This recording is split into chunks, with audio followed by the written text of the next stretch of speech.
Ada persepsi di masyarakat kita yang perlu saya luruskan terlebih dahulu tentang misalnya hadis Nabi SAW yang ditanya oleh seorang sahabat, man ahaqqu bisuhbati, siapa orang yang paling layak aku layani, aku temani, ya. Maka Nabi SAW mengatakan ummuka, ibumu. Lalu dia tanya lagi, thumma man, lalu siapa lagi?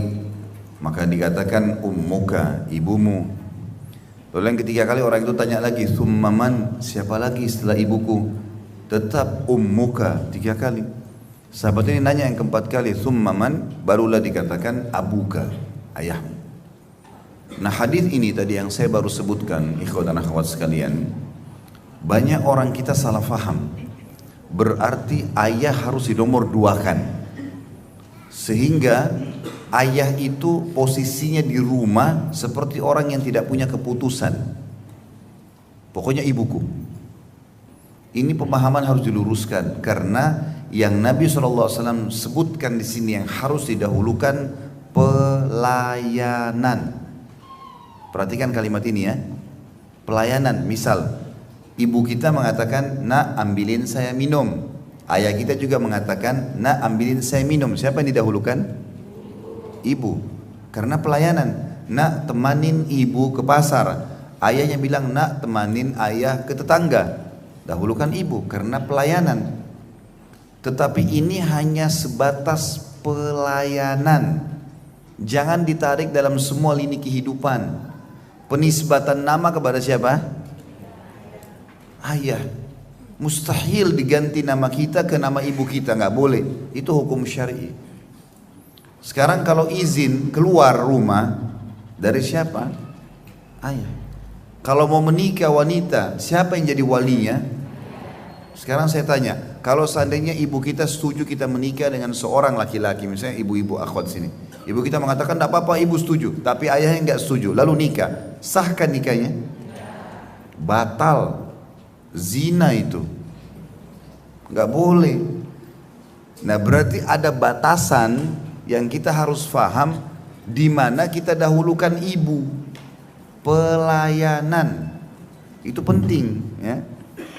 Karena banyak orang ayahnya nggak setuju nikah, lalu si calon anak mantu ini karena dia tahu ini ayahnya nggak mau nih, lalu dia dekatin ibunya, calon mertua perempuannya, dikasihlah hadiah segala macam, lalu dia setuju, lalu dipaksa menikah.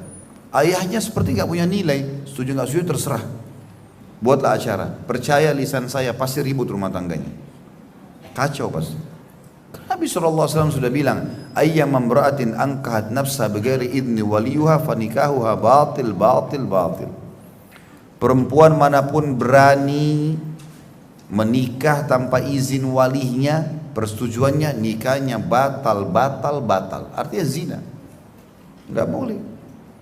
Jadi tahu batasannya ya. Karena banyak anak-anak durhaka sama ayah gara-gara ini nih, nggak paham. Kan Rasulullah bilang ibumu, ibumu, ibumu. Ditarik dalam semua lini kehidupan.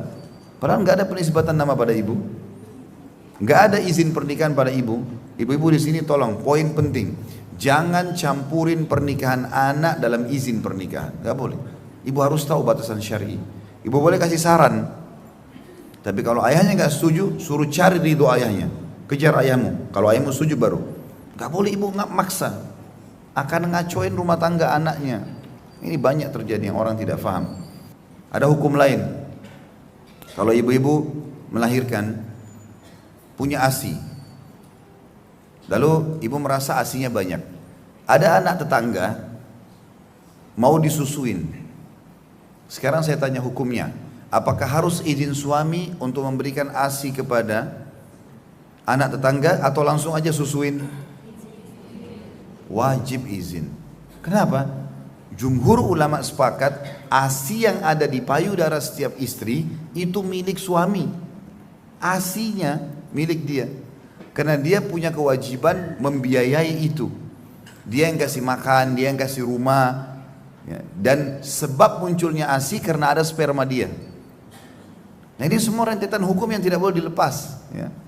Sehingga kita pada saat berbakti pada kedua orang tua kita, kita betul-betul berbakti maksimal karena faham poin-poin penting dalam masalah ini.